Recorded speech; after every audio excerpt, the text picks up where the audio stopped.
বৈষম্য বিরোধী ছাত্র আন্দোলনে হত্যা ও হত্যা চেষ্টার অভিযোগে করা ১২টি মামলায় ৩৯১ দিন কারাভোগের পর নিজ বাড়িতে ফিরেছেন নারায়ণগঞ্জ সিটি কর্পোরেশনের সাবেক মেয়র ডক্টর সেলিনা হায়াৎ আইভী।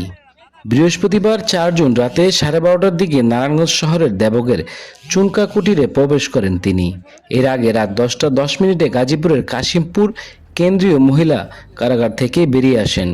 সেখান থেকে গাড়িতে সরাসরি চলে যান নারায়ণগঞ্জ নগরীর মাঝদারে কেন্দ্রীয় সিটি কবরস্থানে। সেখানে আইভীর তার বাবা ও মা ও ছোট ভাইয়ের কবর জিয়ারত করেন। ১২:৩০টার দিকে বাড়িতে ঢুকলে তার আত্মীয় স্বজনরা আবেগে আপ্লুত হয়ে পড়েন। বাড়ির বাইরে তার শতাধিক স্থানীয় এলাকাবাসীও ছিলেন, তবে অনেককে পুলিশ সরিয়ে দেন।